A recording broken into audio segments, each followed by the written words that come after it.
Hello ladies and gentlemen, and welcome back to Tech Showdown. My name is Kevin, this is my co-host Teddy, and today we're talking about two bits of AMD news. So the first one is about a shift in the CPU market. And this is one that I don't think anyone out there that's been paying attention would be surprised by. So for a while now, we've been saying since Ryzen has come out that AMD have been clawing back their market share in the CPU market. And now with some new data we're seeing coming from Germany, it's really showing like the strides AMD have been taking. So it's been getting better every quarter, and now like Intel's in a bit of trouble. So this comes from WCCF Tech. We see for every one Intel processor sold at mindfactory.de last month, buyers purchased approximately 2 AMD processors. In terms of volume, in the same month, buyers purchased more than 16,000 AMD processors via the German e-tailer. Nearly double the amount compared to the same month last year, and by far the largest volume of processors ever sold at the e-tailer at any given month. If we go down a bit further, the best-selling CPU was the AMD Ryzen 5 2600, followed by the 2700X, followed by the 2600X, and finally the Intel 8700K. So what do we take from that? Well, first of all, this is huge for AMD. I don't think any of us are particularly surprised by that, to be honest. In terms of value for money, the original Ryzen CPUs were really good, and Ryzen 2 is just built on that. At the same time, Intel has been struggling in this area. They still command the best performing CPU as far as gaming goes. They definitely have that on lock. But more people out there are looking at value for money than outright performance, I would say, considering that the gap between the Ryzen 2 CPUs and I guess the 9th gen CPUs, there is a gap there, but I think for many people out there, the value for money difference is just too much to justify paying so much more for something like a 9900K. Although seeing that the 8700K is sort of fourth in terms of the best-selling CPUs shows that at least that one does kind of justify itself a bit better in terms of value for money. I guess people seeing that a 5 gigahertz 6-core hyper-threaded CPU is quite a good deal, and it certainly is. So it's interesting now that none of the 9th gen CPUs are any of the best sellers. It's actually an 8th gen Intel CPU that's the best seller. So this is interesting. Looking a bit further into it, you're seeing in the HEDT market, there's not really been much movement there. That's where there's some fat margins, but they don't sort of move anywhere near the volume, like not even close. So yeah, that one is not really too much to talk about there. One thing left out is, of course, the server CPUs. So you have EPYC with AMD and the Xeons with Intel. That's a very lucrative market, lots of money to be made there, and that's not included in that. That's more industry rather than sort of consumer. That's where Intel would still be making a lot of money because they have a very tight grip on that market. That's part of the market they really don't want to lose. They're in huge trouble if they lose that part of the market. Even if AMD get 20%, 20% market share back in that space, in the server CPU market, that's huge. But this is still big, and it's not to be taken lightly.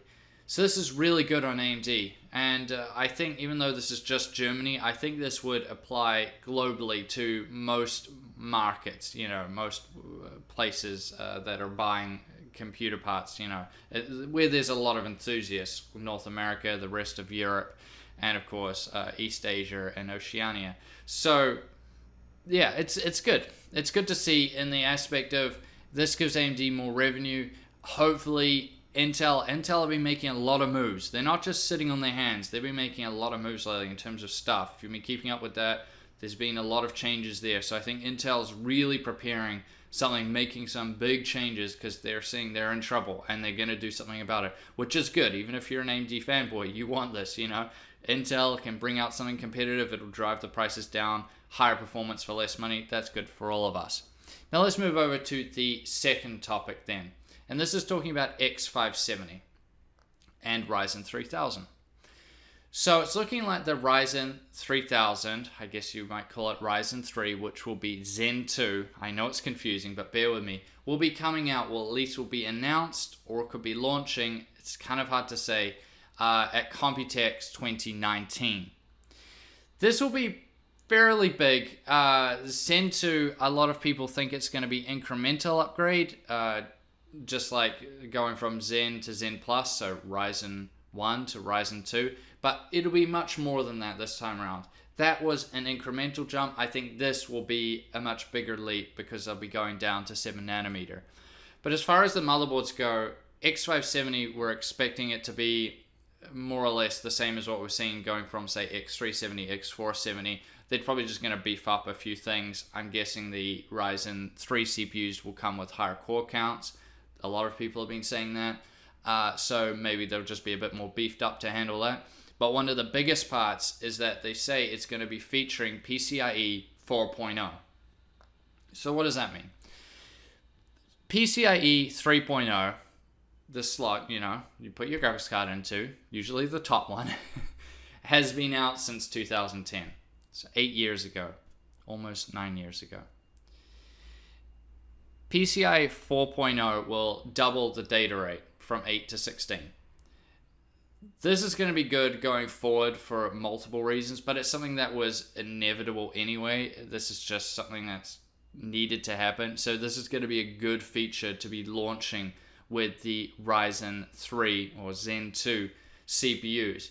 We still don't have that much more information on Zen 2, but as I said, from everything I'm reading, this is looking like more than just an incremental upgrade, especially in terms of the clock speeds. That's hopefully where AMD are really going to pick it up with hopefully quite high clock speeds, because that's really where Intel is hitting them. So I'm just going to wrap the video up there for now, because I can't really talk about too much else without getting way too far off into speculation. But this is good news for AMD on both fronts. First of all, that Ryzen 3 will be out in Computex 2019. That's not too far away. So that's quite good. And the sales statistics are very good news for AMD. And as I said earlier, I don't think anyone is surprised by this. AMD have been doing a very good job of making their CPUs extremely compelling in terms of value for money, that even someone who's been running Intel CPUs their entire life would go to maybe upgrade or, you know, buy some new parts for their computer, and they'll just see those AMD CPUs, and, you know, it'll be very hard for them to, especially if it's a person that has to be a bit careful with their money. It's just too compelling, I would say, even for a lot of Intel fans out there that have maybe run their CPUs for a long time. It's just too compelling.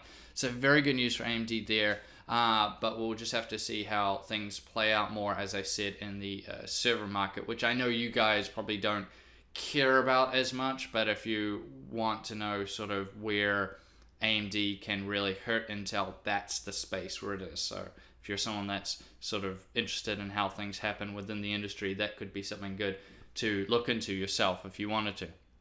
Now, I thank you guys for watching this video. Actually do have some showdowns coming up very soon, including a GPU showdown. I know it's been a while, but yeah, there's been a lot of stuff going on, and I'm finally getting it all together. So you should have a GPU showdown coming out very soon. I thank you guys for watching this video, and I'll see you all next time.